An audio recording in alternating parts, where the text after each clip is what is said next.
मंच पर हमारे साथ एक ऐसे मंत्री जी हैं जिनसे बात करके अक्सर ये भाव आता है जैसे हम कोई अंग्रेजी की साई-फाई साइंस फिक्शन फिल्म देख रहे हैं। वो कहते हैं कि हम हाईवेज पर हमारी गाड़ियां एक दिन 100 किलोमीटर से ऊपर की रफ्तार पर भागेंगी। वो कहते हैं कि ऐसे हाईवेज होंगे जिस पर दौड़ेगा इंडिया। वो कहते हैं 1-2 साल में ज़्यादातर गाड़ियां हिंदुस्तान में इलेक्ट्रॉनिक व्हीकल्स होंगी, इलेक्ट्रिक व्हीकल्स। वो ये भी कहते हैं कि एथेनॉल, फ्लेक्सी फ्यूल, वो कहते हैं कि आने वाले वक्त में हम पेट्रोलियम, डीजल सबको पुराना कर देंगे इस देश में, हवा को भी शुद्ध कर देंगे। ये सपना भारत भी देख रहा है, लेकिन ये सपना कैसे सच होगा? विकास के इस एक्सप्रेसवे पर तालियों के साथ स्वागत कीजिए, अभिनंदन कीजिए नितिन गडकरी जी का। विकास के एक्सप्रेसवे का सर आपका विजन क्या है? यहीं से शुरुआत करेंगे। मैंने कुछ बातें बताई, ईवी पे आप कहते हैं अब पूरा इंडिया धीरे धीरे चला जाएगा। आप हर किसी से पूछते हैं कि तुम्हारे पास कौन सी गाड़ी है, ईवी कब लेने वाले हो? तो मेरा सवाल आपसे ये है कि विकास के एक्सप्रेसवे पर आपकी गाड़ी कितनी तेज दौड़ रही है? स्पीड ब्रेकर तो नहीं है, टोल नाका तो नहीं है, कहीं विपक्ष वहां टोल नाके पर परेशान तो नहीं कर रहा है? क्योंकि अक्सर टोल नाके पर ट्रैफिक जैम हो जाता है। देखिए, पहली बात तो ऐसी है कि मैंने अपने ऑफिस में अमेरिकन प्रेसिडेंट जॉन केनेडी इनके एक स्टेटमेंट को लिख कर रखा है। वो स्टेटमेंट ये था कि American roads are not good because America is rich, but America is rich because American roads are good. तो रोड से प्रॉस्पेरिटी आती है और इसलिए अब अभी हमने 3 वर्ल्ड रिकॉर्ड किए हैं। एक दिन में 38, यानी कोविड के पीरियड के बावजूद वर्ल्ड में highest road construction national highway में हमने 38 किलोमीटर पर डे किया। एक समय वो 2 किलोमीटर पे आया था। दूसरी बात हमने ये की कि मुंबई दिल्ली एक्सप्रेस हाईवे पर बड़ोदरा के पास 2.5 किलोमीटर 4 लेन कंक्रीट रोड 24 घंटे में बनाया। और एक सोलापुर विजापुर, ये जो एक 1 लेन बिटुमिन रोड 26 किलोमीटर 22 घंटे में बनाया। ये तीनों record Guinness book of world record में गए। तो आज हमारे देश का रोड नेटवर्क बहुत फास्ट डेवलप हो रहा है और मुझे लगता है मैंने वर्णन करने के बजाय लोगों को अनुभव आ रहा है, क्योंकि मुझे एसएमएस आते रहते हैं। अभी मेरठ से दिल्ली 4.5 घंटे लगते थे, तो अब मेरठ से दिल्ली 40-45 मिनट में आते हैं। और मैं अभी कल प्रधानमंत्री जी दिल्ली से देहरादून इस नए एक्सप्रेस हाईवे का उद्घाटन का भूमि पूजन कर रहे हैं। तो उसमें 2 घंटे में दिल्ली से देहरादून, 2 घंटे में हरिद्वार, 2 घंटे में जयपुर, 2 घंटे में दिल्ली से चंडीगढ़, 4 घंटे में अमृतसर, 6 घंटे में कटरा और 7.5-8 घंटे में श्रीनगर। ये 2 साल के अंदर किसी भी स्थिति में पूरा होगा। और दिल्ली से मुंबई 12 घंटे में होगा और मद्रास से बेंगलोर ये भी करीब 2-2.25 घंटे में हो जाएगा। तो ये इतने बड़े 26 ग्रीन एक्सप्रेस हाईवे बना रहे हैं, तो निश्चित रूप से नेटवर्क अच्छा होगा। रही बात जो आप व्हीकल की कर रहे हैं, ये हमारी बहुत बड़ी समस्या है।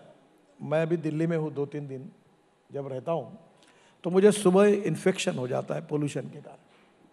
हमारे सबके हेल्थ के ऊपर पोल्यूशन का परिणाम है। अब दिल्ली में 400, 450, 500 तक गया हुआ है। और इसके जो अलग अलग कारण है उसमें से हमारे डीजल और पेट्रोल के कारण जो पोल्यूशन होता है वो भी है। तो हमारी नीति है import substitute cost effective pollution free और इंडिजीनियस। अभी 8 लाख करोड़ का हमारा इंपोर्ट है पेट्रोलियम प्रोडक्ट्स का, और ऐसा ही चलता रहेगा तो वो 25 लाख करोड़ का होगा।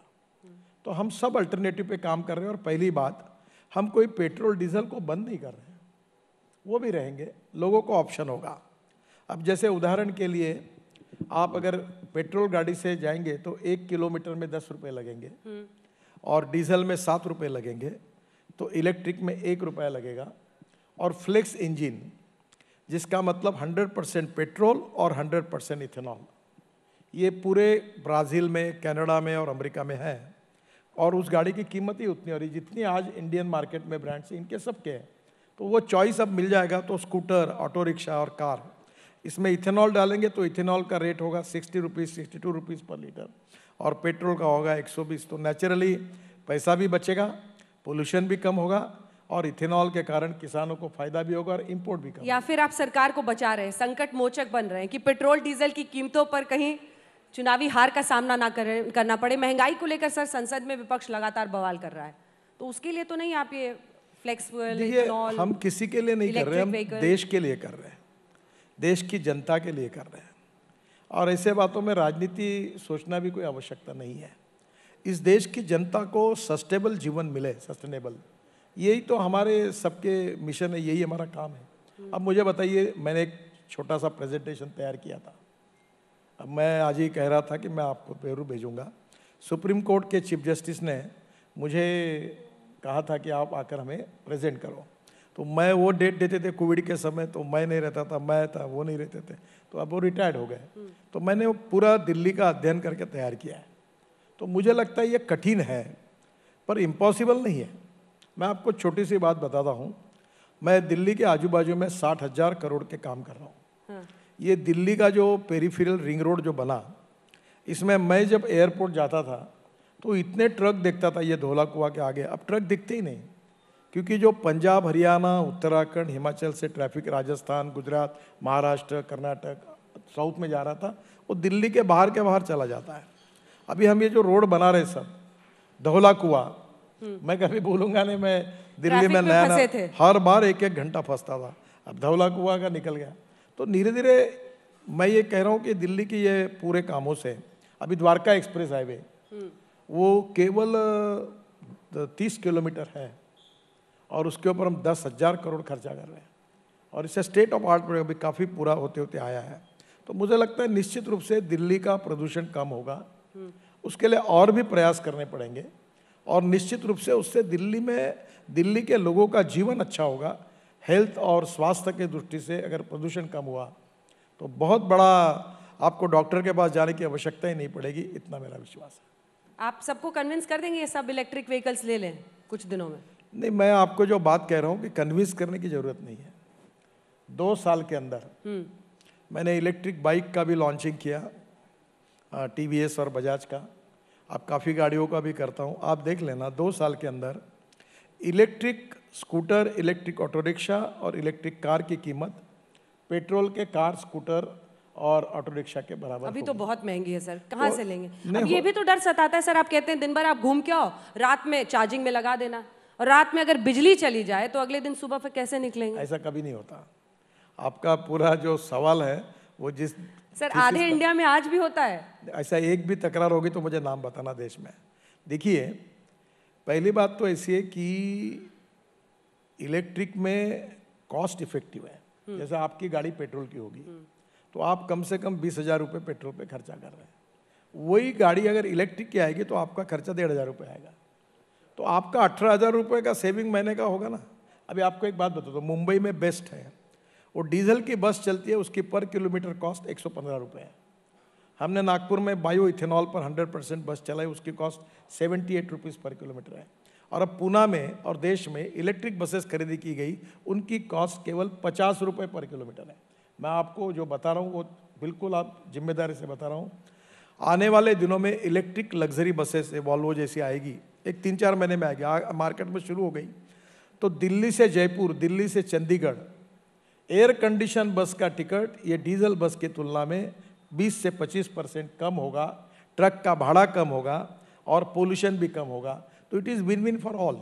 ऐसा है सर। आप बहुत सारे एक्सप्रेसवे और इतने किलोमीटर रोड हम रोज बना रहे हैं, वो बता रहे हैं देश को, जरा उसका मैथ्स आपसे समझना चाहती हूँ। ये 1-1 किलोमीटर का 4 लेन बना तो वो 4 किलोमीटर गिना जाता है या 1 किलोमीटर ही आगे बढ़े? देखिए, पिछले यूपीए सरकार से और पूरे यहाँ वो जो पद्धति है उसमें 1 लेन को 1 किलोमीटर कहते हैं।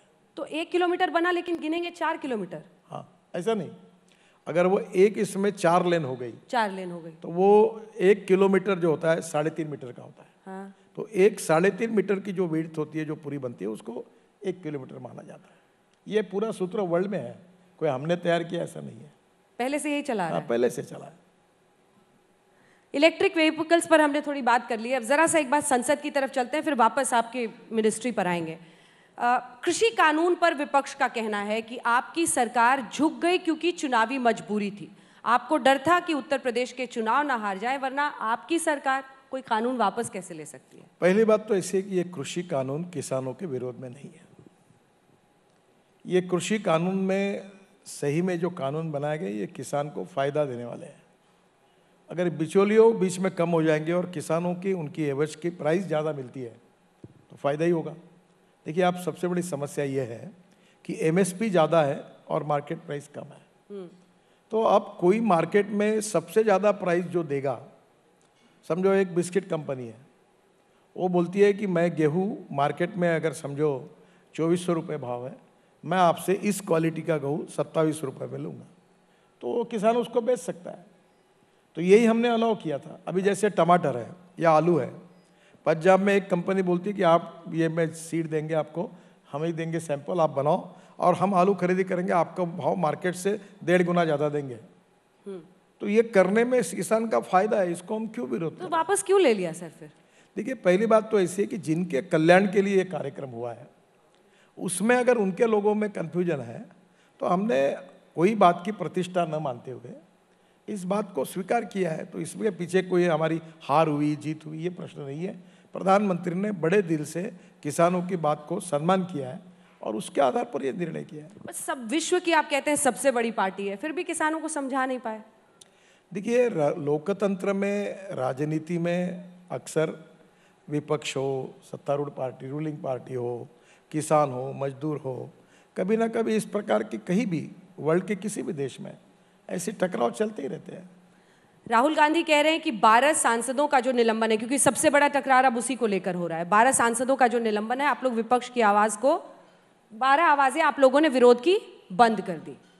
आप एक काम करिए, ये निलंबन दुर्भाग्यपूर्ण है, पर एक काम करिए कि ये इसके पहले उस दिन संसद में जिनका निलंबन हुआ वो राज्यसभा में क्या क्या करते थे। वो महिला जो वहाँ पुलिस कर्मचारी थी, सिक्योरिटी वाली, उसके साथ, मार्शल के साथ कैसा व्यवहार किया, टेबल पर चढ़ गए। आज एक रिस्पेक्टेबल हमारे अध्यक्ष है, उनके सामने आपने कैसा व्यवहार किया। क्या इस प्रकार के व्यवहार को लोकतंत्र में कोई भी पार्टी हो टॉलरेट करना चाहिए? अब एक ही काम करना, इस विषय पर चर्चा रखना, क्यों सस्पेंड हुए इसलिए उस दिन के राज्यसभा के चित्र को देखना, और आप लोग बताइए, अगर लोकसभा है, राज्यसभा है, यहाँ चर्चा होनी चाहिए। अगर इस प्रकार की व्यवहार कोई भी करेगा तो उसके ऊपर कार्रवाई होनी है। महाराष्ट्र के विधानसभा में आप देखो, 1 साल के लिए 12 एमएलए को सस्पेंड कर दिया। लेकिन ऐसी कोई मिसाल है सर कि पिछले सदन में जो मॉनसून सत्र में हुआ उसका अगले सदन में आप आकर सस्पेंशन करें? वो कहते हैं ये नियमों को ताक पर रख कर किया है। नहीं, ये कोई नियम नहीं। देखो, ये पिछले अधिवेशन में जो बात प्रस्ताव आना चाहिए था वो आने के बाद अधिवेशन समाप्त हो गया, इसलिए इस अधिवेशन के पहले दिन आया। आपके कुछ वीडियोस हमने निकाले हैं सर, क्योंकि आप अपने बेबाक अंदाज के लिए जाने जाते हैं।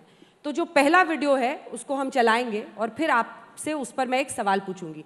ये आप लोग स्वच्छता अभियान चला रहे हैं, तो बयान सफाई अभियान शुरू करते हैं कि उस पर आपकी क्या सफाई होती है। पहला जो वीडियो है उसको जरा यहाँ पर चलाएं, आप अपने आप को ही सुने, फिर आपसे सवाल पूछेंगे सर। दुखी कौन है? हाथ ऊपर करो। किसी ने नहीं किया, क्योंकि जो एमएलए थे वो इसलिए दुखी है कि वो मंत्री नहीं बन पाए। मैं आपके लिए नहीं कह रहा हूं। मंत्री इसलिए दुखी थे कि उनको अच्छा डिपार्टमेंट नहीं मिला। जिनको अच्छा डिपार्टमेंट नहीं मिला वो इसलिए दुखी थे कि वो मुख्यमंत्री नहीं बन पाए, और जो मुख्यमंत्री बन पाए वो इसलिए दुखी है कि कब रहेंगे और कब जाएंगे इसका भरोसा नहीं। वो गुजरात में मुख्यमंत्री बदले गए थे, उसके बाद आपका ये बयान आया था। नहीं, अपनी पार्टी को भी नहीं छोड़ते। नहीं, ऐसा हुआ कि उस दिन राजस्थान की विधानसभा में वहाँ के स्पीकर जो जोशी साहब है उन्होंने मुझे बुलाया था और सभी पार्टी के एमएलए सामने बैठे थे। तो 12:30 बजे मेरा भाषण था और गुजरात का मुख्यमंत्री 2 बजे बदला। तो योगायोग से मुझे पता नहीं था, ना मैं गुजरात के सामने था, ना कुछ राजस्थान के पेपर ने वो गहलोत जी के ऊपर लगा दिया, किसी ने गुजरात पे लगाया। अब आपका काम है क्या करना, पर मैं आपको उसका क्लियर मेरे मन का भाव क्या है वो बताता हूँ। मैं एमएलए के सामने बात कर रहा था। मैं अक्सर एक बात कहता हूँ कि भाई खुशी से रहो, टेंशन मत पालो, जो होता है वो अच्छा ही होता है, काम करते रहो, खाओ पियो मजा करो। तो मैंने उनको कहा कि तुम चिंता क्यों करते हो, अगर दुखी है तो मैं जब बीजेपी का अध्यक्ष था तो मैं धीरे धीरे सबको मिलते हुए एक बार मैंने कहा ये तो अतृप्त आत्माओं का महासागर बन गया है, क्योंकि हर आदमी दुखी था। जो पद मिला वो भी दुखी था, जो नहीं मिला वो भी दुखी था। तो मैंने उनको ये कहा कि जो हमको मिला है उसमें समाधान मानने से जीवन में आनंद होता है। आप खुश हैं? तो मैं बिल्कुल खुश हूँ, क्योंकि जो आप एक याद रखिए, जो भविष्य की चिंता करता है वो दुखी होता है, जो भविष्य की चिंता नहीं करता वो खुश होता है। मेरी औकात और हैसियत से मुझे बहुत ज़्यादा मिला है। मैं कभी दिल्ली नहीं आया, मैंने बायोडाटा छापा नहीं अपना कभी, और न कभी हार लेकर एयरपोर्ट पे कहीं दौड़ा। मैं शांति से अपना काम करता था। दिल्ली वालों को पता भी नहीं था कौन नितिन गडकरी, मैं भी आना नहीं चाहता था। तब मैं जब आया, आज भी दिल्ली के मुझे रोड मालूम नहीं है, एरिया मालूम नहीं है, तो मैं आ गया। तो जो होना है होता ही है, आप दौड़ते काहे के लिए। और दूसरा एक नियम है, आप जिस चीज के पीछे दौड़ेंगे वो तुमसे दूर भागती है, और जो चीज को तुम उसके पीछे मत दौड़ो वो तुम्हारे नजदीक आती है। अगर प्रेम करोगे तो ये अनुभव आ जाएगा। तो आपने किया है? नहीं, मेरा तो प्रेम विवाह नहीं हुआ है, पर मैं जो प्रेम जिन्होंने किया उन्होंने बताया कि जब इसके पीछे लगेंगे तो वो बराबर रिस्पॉन्स नहीं मिलता, निगलेक्ट कर दो तो पीछे आ जाते हैं। ये जो अनुभवी लोग होंगे इसमें से कुछ तो शायद वो बता पाएंगे आज। लेकिन ऐसा भी एक वीडियो है जिसपे घर घर तक भी आपके पहुंचेंगे। जरा अगला वीडियो जो है सर का वो भी चलाइए, उस पर भी अगला सवाल होगा। मेरी नई शादी हुई थी और मेरे ससुरे का घर रोड के बीच में आ रहा था। तो रामटेक में वो रोड बन रहा था, तो मेरे पत्नी को बिना बताए ससुरे के घर पर बुलडोजर चला दिया था और वो रोड उखाड़ दिया था। तो अभी मुझे अधिकारी बता रहे थे कि आपका भी भाभी जी का कहीं शायद यही घर है, तो रोड बनाने के समय प्रॉब्लम आया था और आपने उनको कहा कि आपको जगह तोड़नी होगी, आपको खाली करना होगा। यही नेताओं ने करना चाहिए, अतिक्रमण को बचाने का पाप नहीं करना चाहिए। ये फिर कैसे संभाला सर? बुलडोजर चला वो तो बाद में बताइएगा, घर में कैसे संभाला फिर? नहीं, पहली बात तो ऐसी है कि मैंने जो रोड जो घर आते थे, एक नहीं, रामटेक एक नागपुर से तालुका प्लेस है, वहाँ मेरे पत्नी के जो पिताजी थे वो डॉक्टर थे, तो वो रोड वाइंडिंग का काम हुआ। तो राधा करके अभी दिल्ली में है, IAS ऑफिसर है, तो वो उनकी पहली अपॉइंटमेंट थी, SDO बनी थी वहाँ, अभी वो सेक्रेटरी लेवल पर भारत सरकार में आई है। तो मैंने कहा, मैं PW मिनिस्टर था, मैंने कहा ये रोड पूरा पूरा रोड का ये करो। अच्छा, आप ही का ऑर्डर था? हाँ, मेरा ऑर्डर था। तो उसने कहा कि सर ये भाभी जी के पिताजी का भी घर इसमें। आपको भी पता होगा कौन सा? हाँ, मुझे पता था। तो मैंने उनको कहा किसका घर आता है ये मैं नहीं पूछ रहा हूँ, चुने की रेशा डालो, भाजपा हो, कांग्रेस हो, सेना हो, कोई भी हो, किसी का भी घर हो, तोड़वा दो, लगाओ बुलडोजर और रोड का काम तुरंत करो। तो मैंने इसलिए ये बात कही कि राव इंद्रजीत सिंह का, अब ये जो हमारा सोना से जो दिल्ली मुंबई एक्सप्रेस हाईवे, उसको जाने के लिए एक बड़ा फ्लाईओवर पर रोड बन रहा है, बहुत बड़ा बन रहा है। तो उसमें इंद्रजीत सिंह के भी ससुरे का मकान था, प्रॉपर्टी थी। तब मुझे हमारे मेंबर ने बताया कि साहब ने सहयोग किया, उनको समझाया और फिर वो तोड़कर रोड बड़ा बना। तो मैंने वो बात का उल्लेख, जब मैं वहाँ गया था सोना, तो उसका ये उल्लेख। घर में कैसे संभाला सर? अब घर में तो नाराजी हुई, उसने मुझे कहा कि आपको तोड़ना ही था तो हमें बताना था, हम पहले ही गिरा देते, बिना बताया आपने बुलडोजर बेच के क्यों तोड़वाया, तो नाराज तो। अगला वीडियो। जो कॉन्ट्रैक्टर प्लांटेशन नहीं करते उसको ई-टैग कराइए, उसका ड्रोन से शूटिंग कराइए, उसका रिकॉर्ड मेंटेन करिए, और कोई कॉन्ट्रैक्टर को एक पैसा मत दीजिए, उसके सब बिल रोक दीजिए। ये कॉन्ट्रैक्टर आपको नीचे लेवल पे मैनेज करते हैं और अधूरे काम डाल के भागते हैं, मैं इनको छोड़ूंगा नहीं। क्वालिटी के बारे में कोई कॉम्प्रोमाइज सहन नहीं किया, हम कुर्बा नहीं करते, कोई माल पानी किसी से लेते नहीं। क्वालिटी के बारे में खबरदार अगर कोई बात मेरे ध्यान में आती है तो मैं अधिकारियों को भी उसकी सजा भुगतनी पड़ेगी और कॉन्ट्रैक्टर भी पड़ेगी, ये भी बात ध्यान रखें। गडकरी जी को गुस्सा क्यों आता है? आजकल कई बार देखते हैं, कभी कभी आप हमेशा ऐसे हंसते रहते हैं, कभी कभी गुस्से में आ जाते हैं, क्यों गुस्सा आया? ये गुस्सा नहीं है, आपको भी आएगा। ये जो कॉन्ट्रैक्ट होता है उसमें प्लांट पेड़ लगाने की भी कीमत होती है, और जब बड़े बड़े रोड बनते हैं तो झाड़ ही नहीं लगते। अभी मैंने कहा कि 3 मीटर का ही पेड़ लगेगा, उसका ई-टैगिंग होगा, और हर कॉन्ट्रैक्टर के पेड़ का हिसाब यहाँ NHAI के ऑफिस में लगेगा। अगर पेड़ नहीं लगाएंगे तो इनके पैसे नहीं देना। मैंने क्या गलत कहा? अब मैंने ये, और आपको मिला नहीं वीडियो, और एक कहा था उसका शब्दशः अर्थ मत लो।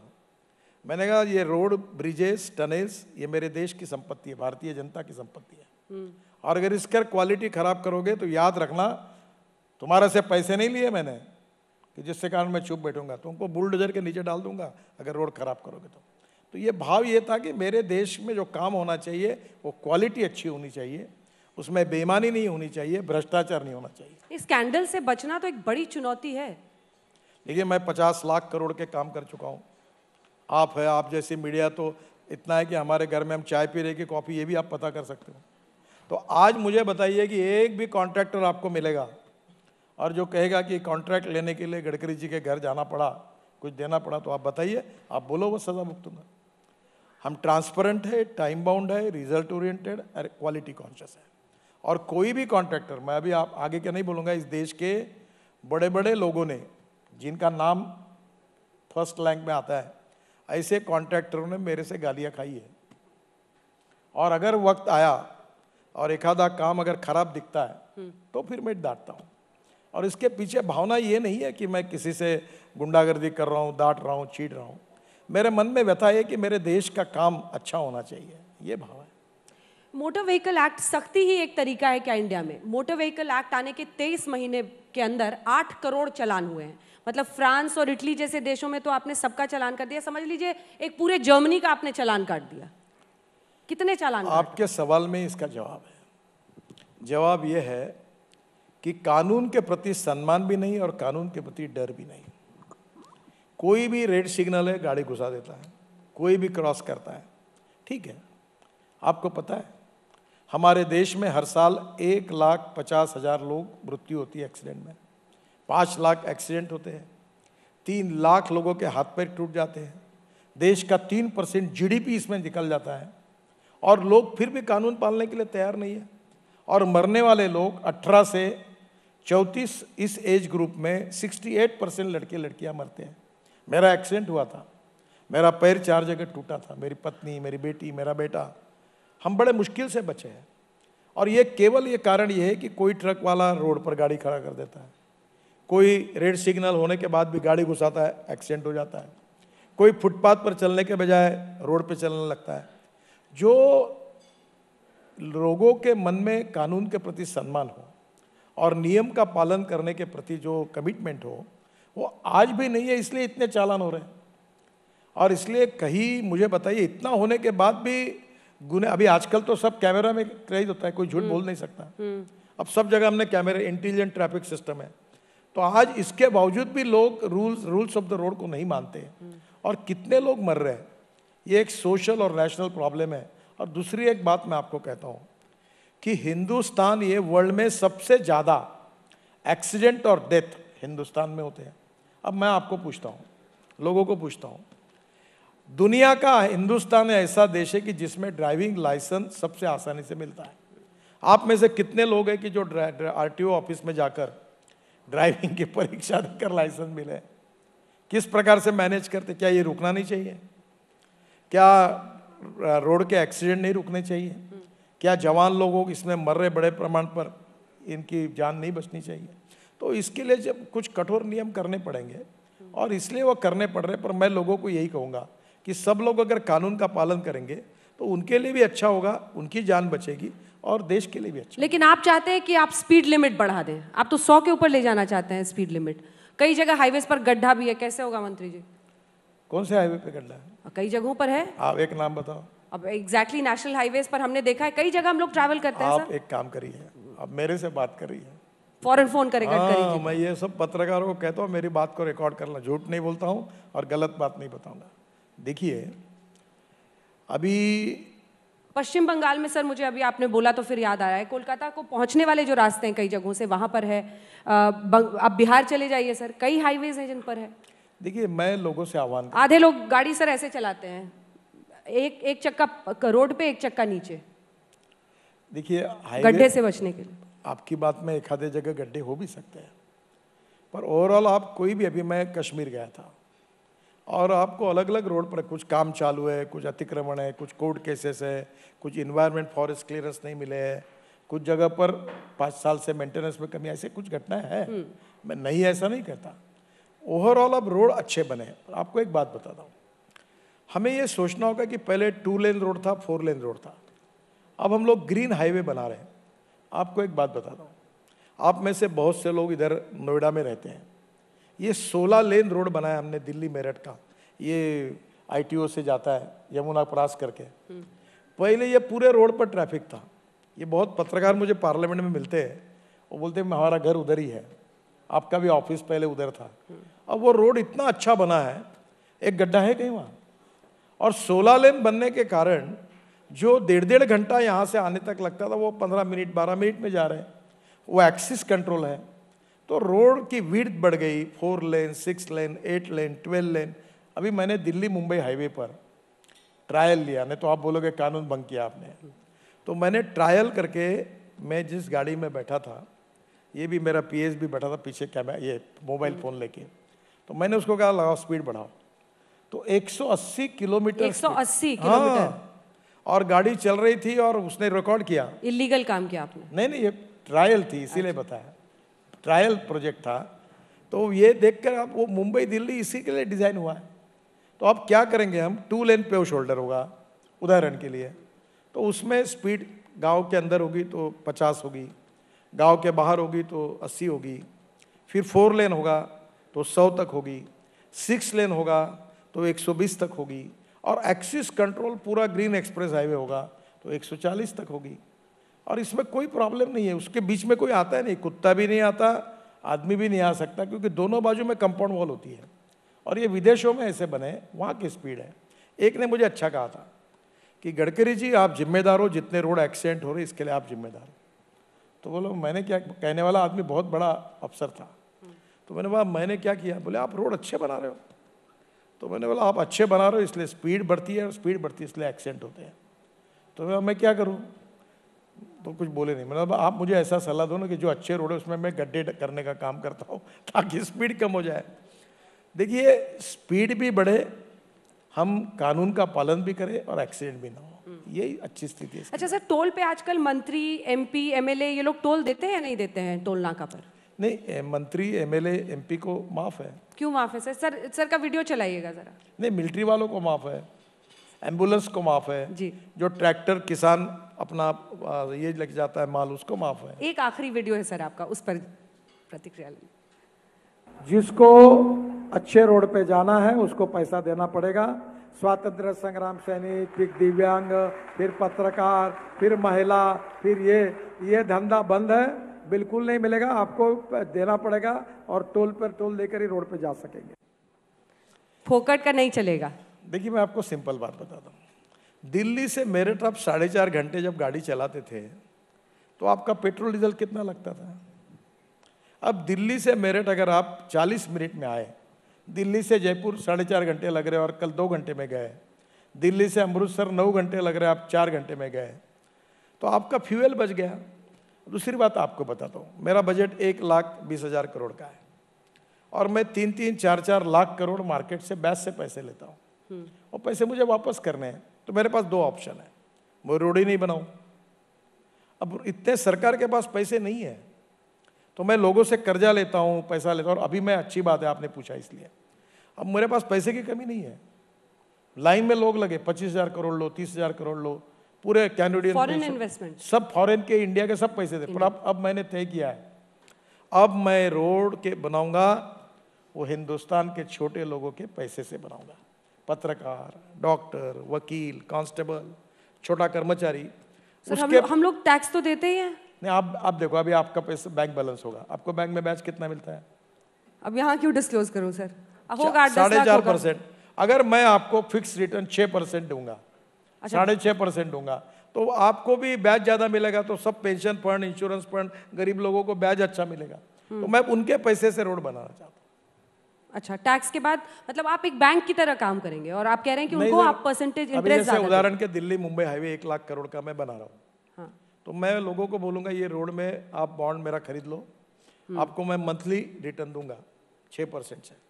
पूरा बिजनेसमैन वाला आपने इसमें अपना दिमाग लगाया। मुझे बताइए, मैं 50 लाख करोड़ के काम कर रहा हूँ, पूरा भारत सरकार का बजट एक तरफ है और मेरा एक तरफ है, तो ये पैसा मैं कर्जा निकाल के ला रहा हूँ। ये भारत सरकार का 1,20,000 करोड़ है, तो पैसा वापस नहीं करना पड़ेगा। पर इसके पीछे वजह क्या है, क्यों? देखिए, if you want good services you have to pay for. आप सीरियस मत लेना, मैंने मजाक सर में आप तो बदलाव करते हैं, आप सांसदों और एमपी एमएलए से भी। मैंने मजाक में कहा, आपने इस 5 स्टार होटल में आज का एजेंडा आज तक लिया, फुकट में लेना तो रामलीला मैदान पे बैठना था। क्या राहुल जी बैठते थे, वही लॉन पर हम बैठते थे, आप सवाल जवाब करते थे, थोड़ा लाइट फाइट पीछे लग जाता, फुकट में प्रोग्राम होता। वो भी अच्छा लगेगा सर, पर प्रदूषण पर भी तो यहाँ आपने किया सरकारों तो की इसकी देन है। प्राइस तो पे करनी पड़ेगी ना। अगर आपको अच्छी सर्विस चाहिए, आपको अच्छे रोड चाहिए, आपको कम समय में जाना है, तो निश्चित रूप से आपको ये ठीक है। नहीं, मैं तो बस ये कह रही थी कि आप नियम बदलने के लिए जाने जाते हैं, मंत्री, सांसद, एमएलए, उनसे भी लीजिए टोल, आखिर वो भी तो देश के ही नागरिक हैं, लाइए कोई कानून। केवल उनका नहीं, अभी हमने जो लिया है, डिफेंस व्हीकल को एग्जाम किया है, पुलिस व्हीकल को एग्जाम किया है, एम्बुलेंस को एग्जाम किया है, ट्रैक्टर में अगर गेहूँ चावल गन्ना लेके जा रहा है उसको एग्जाम किया है। तो ऐसा नहीं है। पर अब क्या है कि अब शुरू करें तो पत्रकार बोलते हमें माफ करो, फिर दिव्यांगों का प्रश्न आएगा, फिर महिलाओं का सवाल आएगा। नागपुर में मेरे पास तृतीय पंथियों का एक डेलीगेशन आया, अच्छा। बोले हमको भी टोल माफ कर दो। तो ये ऐसा करते जाएंगे तो फिर कहीं। आखिरी के अब 1-2 सवाल हैं सर, जल्दी जल्दी पूछते हैं, वक्त भी कम है। आप हॉर्न बदलना चाहते हैं, म्यूजिकल हॉर्न, तबला, हारमोनियम, ये सब कैसे होगा सर? ये कॉल पे अभी रिंगटोन जो आता है वो काफ़ी नहीं है क्या सिरदर्द देने के लिए? आप सोचिए कहीं तबला, कहीं हारमोनियम रोड पर बजने लगे, क्या इसके पीछे क्या थिंकिंग है सर? हॉर्न जो आप ये म्यूजिकल हॉर्न करना चाह रहे हैं, देखिए, और अपने में आप कौन सा लगवाइएगा ये भी बताइए। देखिए, पहली बात तो ऐसी है कि ये जो हॉर्न या सायरन बजता है, ये साउंड पोल्यूशन, देखो एयर पोल्यूशन, वाटर पोल्यूशन और साउंड पोल्यूशन। अब आपको कब समझ में आएगा? मैं 11वें मंजिले पे रहता हूँ नागपुर में, और सुबह मैं प्राणायाम करता हूँ तो वो बालकनी में बैठता हूँ, हॉर्न और वो इतना डिस्टर्बेंस हुआ, तब मेरे ध्यान में आया कि मेट्रो जाती सामने से, उसका आवाज़ आता है। तब मुझे ध्यान में आया कि हमारी इकोलॉजी एंड इन्वायरमेंट में हमें ये करना चाहिए कि हमने साउंड पोल्यूशन में भी इसका आवाज़ जो है वो कानों में अच्छा लगे। जैसे बांसुरी का आवाज़ आएगा, अब वो आता है ना, जैसे एम्बुलेंस का हूँ आता है, अगर उसके में बांसुरी का आवाज़ आएगा तो वो अलर्ट हो जाएगा, पर आवाज़ सुखद होगा। वो कितना डेसिमल का आना चाहिए और वो कितना सुखद लगना चाहिए कान को, ताकि साउंड पोल्यूशन नहीं हो। एयर पोल्यूशन के बारे में, वाटर पोल्यूशन के बारे में और साउंड पोल्यूशन के बारे में हमें बहुत अवेयरनेस बढ़ाना होगा, और निश्चित रूप से उसी के भाव से ये। आप कौन सा चूज करेंगे, तबला, हारमोनियम? नहीं, मैं अभी उसके लिए एक कंपटीशन करने वाला हूँ, आप भी उसमें भाग लीजिए जी। और आप जो आवाज़ मुझे भेजोगे, जो सिलेक्ट हो जाएगा, वो हम लोग एम्बुलेंस के लिए, पुलिस के लिए सजेस्ट करेंगे। तो भारत की सड़कों पर तबला, हारमोनियम, बांसुरी हम ट्रैफिक जाम में देखो, आपको इतना ही बताता हूँ कि ये जो आवाज़ सुनोगी, हाँ। तो आप नाराज नहीं होगी, आप खुश होगी। वो आवाज़ इतना सुंदर होगा कि आपको लगेगा। लेकिन विपक्ष कहाँ खुश हो रहा है सर आप लोगों के तबला, हारमोनियम, बांसुरी से? विपक्ष का कहना है कि आप लोग झांसा लोगों की आंखों में झोंक रहे थे, किसान नाराज है तो बिल वापस ले लिया, सांसदों को आप विरोध की आवाज़ को बंद करते हैं, ऑटोक्रेटिक गवर्नमेंट है, कोई भी मतभेद हो तो आप लोगों को बर्दाश्त नहीं होता। राहुल गांधी कहते हैं कि आप लोगों की सरकार पूरी तरह से फेल हुई है। आप राहुल गांधी को नहीं बुला रहे कार्यक्रम में? न्योता हम सबको देते हैं सर, जो आते हैं वो अपनी बात कहते हैं। राहुल गांधी को जो सवाल पूछने आप मुझे क्यों पूछते हो? देखो, एक सच्चाई आपको बताता हूँ, विपक्ष की खुर्चियाँ ऐसी होती है कि जो बैठता है वो वैसी ही बात करता है। आप लोग भी करते थे? हाँ, आप लोग भी शोर शराबा कुछ करते प्रमाण में सच्चाई है, क्योंकि हम भी वही गांधी जी के पुतले के पास जाके बैठते थे पार्लियामेंट में जब विपक्ष में थे। तो ये क्या होता है कि लोकतंत्र में सत्तारूढ़ पार्टी और विपक्ष, इनका एक रोल होता है, और वो ये बात कहते ही है, करते हैं। देखिए, एक बात है, झगड़े होते रहेंगी, विवाद होते रहेंगी, संसद चलनी चाहिए, चर्चाएं होनी चाहिए, टीका टिप्पणी करने का सबको अधिकार है, पर हम लोग टेबल पर चढ़ जाए, हम मार्शल को धक्का मार दें, ये नहीं होना चाहिए। मर्यादा का पालन करके विरोध को प्रकट करना। अटल बिहारी वाजपेयी जी की बात मुझे याद है, वो कहते थे कि हम लोकतंत्र में अच्छी भाव से अपना विरोध प्रकट कर सकते हैं, तो उस मर्यादा का पालन करते हुए हमने अपने विरोध को प्रकट करना चाहिए। वो बहुत बड़े स्टेट्समैन थे, पार्लियामेंट्री के बहुत बड़े पार्लियामेंट्रियन थे, और उनकी बात को मैं कभी अटल जी ने अपना संयम छोड़ा है, कभी उनका संतुलन बिगड़ा हुआ ऐसा कभी देखा नहीं।